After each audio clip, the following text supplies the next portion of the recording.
In this video, we will practice graphing the tangent function, and we will probably also graph this cosecant function. Alright, so first the tangent function. The normal period of a tangent function is pi. Now that would be affected by a b value if there is one, but the b value goes right here. I don't see anything. So that means that the period will be unaffected. So the normal period for tangent is pi. So let's just go ahead and put that down. Of course, there is a phase shift. This x minus pi over 4 means a phase shift of positive pi over 4 to the right. So let's go ahead and put that down. Positive pi over 4 to the right. Now, they want the equation of the asymptotes. Okay, the equation is what we want, not just a list. But we will do that at the end. Understand what tangent basically looks like. If you have some kind of a midline happening, then the tangent function is going to begin and end on the midline. Alright, one period of the tangent function. Right in the middle of the period, you will find an asymptote. And then the tangent function is an increasing function. So we will increase towards the asymptote, and then we will come from down below, and we will increase our way into the x-intercept. That is what one period of the tangent function will look like. Now we will do two periods of the tangent function. In fact, tangent and cotangent, we always will do two periods of the tangent function. So let's do this. Anytime there is a phase shift, I always start with the phase shift. So here we go. This is my x-axis. Normally I would put 0 right in the middle, and I'd do a period on the right and I'd do a period on the left. However, like I said, if there's a phase shift, then that is what I begin with. So I will call this pi over 4 instead of 0. Now, in preparation for doing a period to the right, I am going to put 4 marks to the right. 1, 2, 3, 4. That's where my right period will fall. And for the period to the left, same type of thing, 4 marks. 1, 2, 3, 4. This is where my left period will be. Each one of these marks represents a quarter of the period. So if the period is pi, then a quarter period is pi over 4. So that makes this very simple. If I want to get from my starting value here to the next value, I should be able to simply add a quarter period. I should be able to add pi over 4. So pi over 4 plus pi over 4, of course, is 2 pi over 4. If I add another quarter period, that would be 3 pi over 4. And then 4 pi over 4. And then 5 pi over 4. If I went to the left, I would be subtracting pi over 4. Now right here I'm starting at pi over 4. If I subtract pi over 4, I'm going to have 0. If I subtract pi over 4 again, I'm going to have negative pi over 4. If I subtract again, I'll have negative 2 pi over 4. And then negative 3 pi over 4. Now the reason why I put these values so low was so I would have room to reduce as needed. And 2 pi over 4 reduces to pi over 2. And then 3 pi over 4 does not reduce, but 4 pi over 4 is pi, and then 5 pi over 4 does not reduce. So I have those values. Then over here I have 0 and negative pi over 4. Negative 2 pi over 4 is negative pi over 2. and then I have negative 3 pi over 4. These are the 9 values I will use to graph 2 periods of the tangent function. Okay, there is no vertical shift, so this is going to be my midline. Okay, so I can go ahead and say a couple of things then. Remember, we're starting at pi over 4 because that was the phase shift. And as I mentioned a minute ago, the tangent function will begin and end its period on the midline. So I'm going to begin at pi over 4 and end at 5 pi over 4 on the midline. Right in the middle of the period, there should be a vertical asymptote. So there should be a vertical asymptote right here at 3 pi over 4.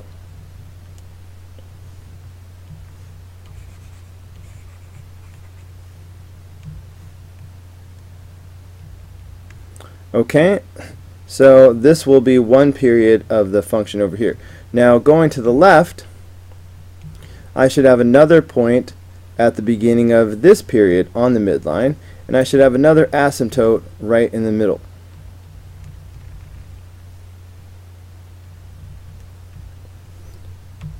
Now, the tangent function is always increasing. Now, there's an extra point I'm going to need, so it's time for me to put the y-axis in here. I didn't want to distract things because I have my nice, neat, I have my 3 points on the midline, and I have these vertical asymptotes. Everything is looking good, and sometimes students will get distracted when I put the y-axis in here. The y-axis always goes at 0, so I erased the 0 just to get it out of the way. But the 0 is why I'm putting the y-axis right here. Alright, the only reason why I really need the y-axis on the graph right now is because of the a value. Even though you can't see it, the a value is 1, and I do need to mark that on the y-axis. So I'm going to call this 1, and I'm going to call this negative 1 because of the a value. Now I am going to mark those a values with an optional yellow line. You don't have to do this, but it helps your graph be neater. I find it easier to graph if I do this. Okay, and my a value down below as well.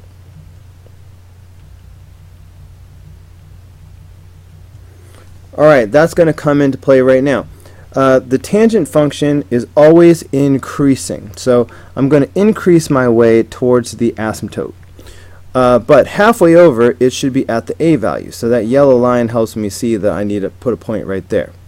So I am going to be increasing, but I'm going to make sure I hit that point. And then it's going to start from down below and rise as it approaches the intercept. But again, halfway over, it should be at the a value, so I need to have a dot right there on the y-axis in this case. So I'm going to rise, but as I do, I'm going to make sure I hit that point. Okay, so that's the left period. Now I'm going to continue on. So again, I'm going to rise to the asymptote, but halfway over, I should be at the a value. And then when I do my graph, I'm just going to make sure I hit that. And then I'm going to start from down below and rise to the intercept, but halfway over it should be at the a value. So I'm going to rise, but as I do, I'm going to make sure I hit that a value. Okay, so this is 2 periods of the tangent function. Tangent and cotangent, you always draw 2 periods of it. Okay, now it's time to talk about the equation of the asymptotes. What you should do is just pick one of the asymptotes that you have drawn as a starting place. I always pick the first positive asymptote, or 0 if it's available, but there's no asymptote at 0. So I'm going to pick 3 pi over 4 as my starting point. Vertical asymptotes are always x equals, so I'm going to say x equals 3 pi over 4. that would represent this vertical asymptote. But I know that I'm going to have more and more asymptotes, and I also know how far apart they are. These asymptotes are one full period apart. Look how many spaces apart they are. 1, 2, 3, 4. That's a full period. If they were 2 spaces apart, that would be a half of a period. So in this case, a full period is pi. So to get to the next asymptote, I would have to add a full period. I would have to add pi. Now, if I want the next asymptote, I would have to add 2 pi. The next one would be 3 pi, and 4 pi, and 5 pi. If I put n pi, that's going to represent all of the asymptotes. As long as I label n as an integer, which indicates not only the positive numbers that I'm counting, but also the negative numbers, which will give me the asymptotes going to the left as well. Now we are truly finished. Okay, soak that in. And that's it for number 25. That's how you graph a tangent function. Alright, let's go ahead and do one more graph as part of this video. I'm going to show you how to graph this cosecant function. Watch out for this reflection over the reflection over the x-axis. Before I really do anything else, I really want to rewrite this equation. I see that I have this b value and some kind of a phase shift, but guess what? The phase shift will not be pi over 3 because I need to factor out the b value.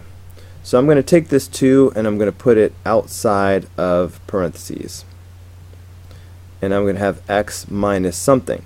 To figure out what the something is, I need to divide pi over 3 by the 2.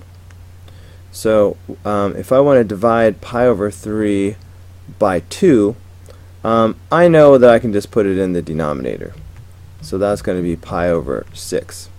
Now if that bothered you, you can think, okay, we need to do pi over 3 divided by 2. Oh, multiply by the reciprocal. So that would be pi over 3 times 1 over 2. And then that is pi over 6, like I said. Okay, but shortcuts. So this is going to be pi over 6. All of this should be in parentheses. There's the minus 2, and the cosecant, and the minus sign, and the y equals. So this is the equation I'm going to use. Okay, let's talk about the period. The period is always the normal period divided by the b value. Well, the normal period for everything except for tangent and cotangent is 2 pi. So I'll put 2 pi divided by the b value. Okay, so the b value is 2. So that means the period is going to be 2 pi divided by 2. The 2's cancel, so the period is pi. Now the phase shift, again I have to look here for the phase shift, not the pi over 3. So the phase shift is pi over 6 to the right, positive pi over 6. So the phase shift is positive pi over 6 to the right. Okay, I think I need to erase all this stuff. At least I need to erase this. Alright, how much space do I have down here? I have a lot of space. So maybe I'll do it right here. Okay, I am going to go ahead and draw my x-axis. Now, the cosecant function is the reciprocal of the sine function. So as I look at this, I'm keeping in mind that this is 1 over sine. That's important because that means the first thing I'm going to do is really graph the sine function. And then I can derive the cosecant graph from the graph of the sine function. Okay, so there's a phase shift of pi over 6. So whenever that happens, I always start at the phase shift. So I'm going to go ahead and mark my first marking, where my first point is going to be, but I'm going to call it positive pi over 6 because of the phase shift. Now I'm going to need 4 markings going to the right. We're only graphing one period of this. So here I go. 1, 2, 3, 4. This should be one period of this function. I need to label each one of these markings. So every one of these marks is 1/4 of a period over. So I need to add 1/4 of a period. So what is 1/4 of the period? A quarter period is 1/4 of the period. So since the period is pi, a quarter period will be pi over 4. So if I take this pi over 6 and I add pi over 4, I should get the next value. Of course I need like denominators. So what I could do is turn these both into 12s. I could do that by multiplying this by 3,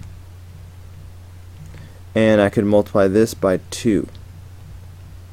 Okay, that's going to give me denominator of 12. So this is going to be 2 pi over 12. Alright, will be my starting value. And this is going to be 3 pi over 12. This is my quarter period. So I need to take this starting value and I need to add this quarter period. So 2 plus 3, of course, is 5. So my next value over should be 5 pi over 12. And then 3 more makes 8 pi over 12. And 3 more makes 11 pi over 12. And 3 more makes 14 pi over 12. Okay, I put these values down low, so I would have room to reduce if I needed to. So 5 pi over 12 does not reduce. 8 pi over 12 reduces to 2 pi over 3. 11 pi over 12 does not reduce. 14 pi over 12 is 7 pi over 6. So these are the 5 x values of the 5 points that I'm going to graph later. Now I need to know where the y-axis is in this picture. The y-axis will always be at 0, but I don't see a 0. So I need to keep going until I get to a negative value. So I'm going to put another mark or 2 going to the left, heading towards negative values. So I have been adding 3 pi over 12 going to the right. Going to the left, I need to subtract. So 2 minus 3 is negative 1. So this is going to be negative 1 pi over 12. If I went to the left even more, it would be negative 4 pi over 12. Alright, I didn't really need that one, but what the heck. So this is negative pi over 12, and this is negative pi over 3. Okay, I don't need these red values anymore, or pink, whatever you want to call them. And this stuff is kind of in my way as well. Now, I don't see 0, but I know that my y-axis is always at 0. 0 is going to be somewhere between this negative value and this positive value. So I'm going to go ahead and put my y-axis right in between. Alright, I know it will be somewhere between here. Now the a value is negative 1, so that's the amplitude. And there's a vertical shift of negative 2. So I'm going to count my way down really to negative 3 so I can do my A value and my vertical shift. So I'm counting my way down to -3. Here I go. So this will be -1. Just going to squeeze that in here. And this will be -2. And this will be -3. Now my vertical shift tells me the midline. This number represents the midline. So my midline is here at -2, and I must draw a dashed line representing the midline. This is mandatory. Okay, so there's my midline. Now I'm also going to do something optional. At the A value, I'm going to put this yellow line as a guide that will help me graph in a moment. Alright, I always put this at the A value. You know, the amplitude of my sine function.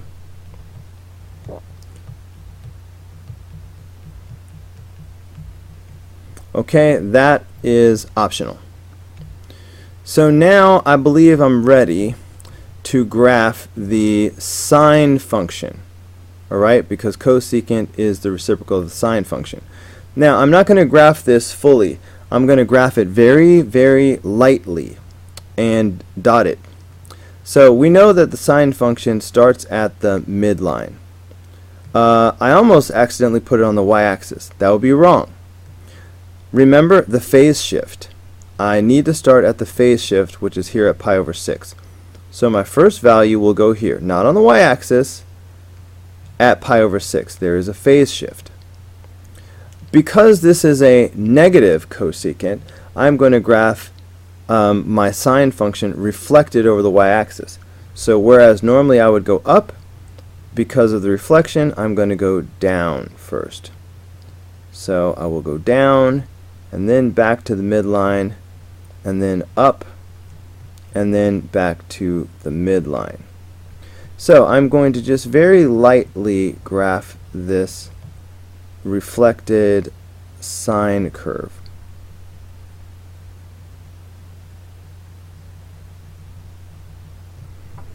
Okay, now I will use that to get the cosecant graph happening.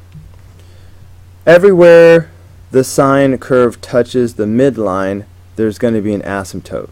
So there should be a vertical asymptote here at pi/6.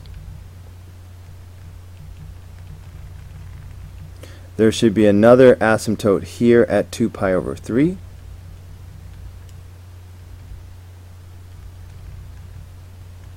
And there should be another asymptote here at 7 pi/6.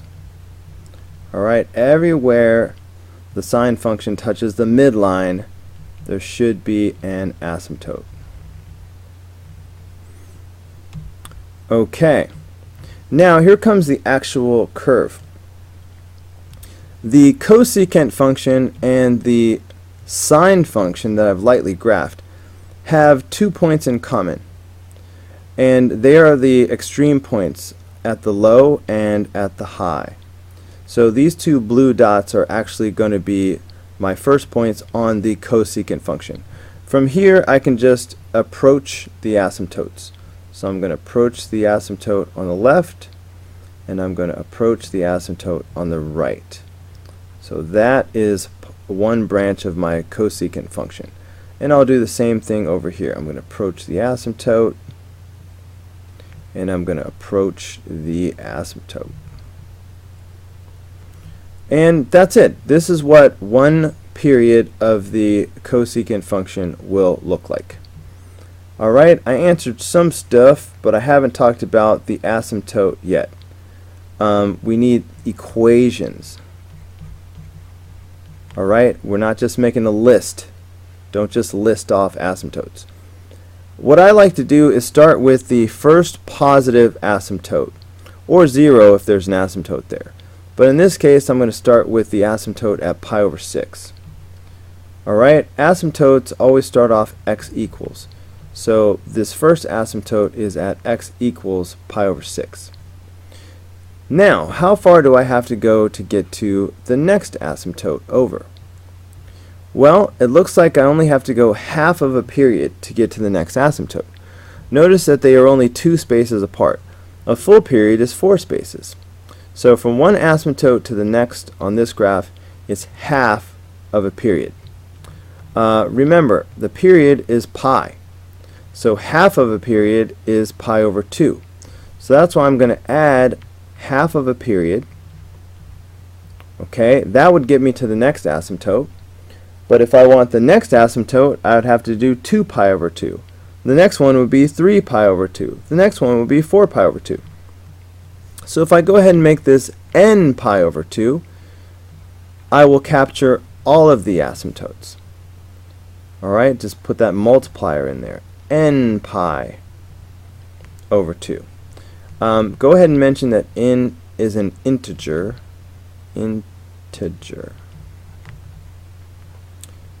Integers are negative as well as positive. So that will even capture the infinite asymptotes that I run into as I go to the left. Alright, and that is it. Alright, there's my asymptote equation for all the asymptotes and all the other stuff. And there is the graph for number 26. Alright, that's going to do it for this video. I hope it was helpful, and I will see you on the next video.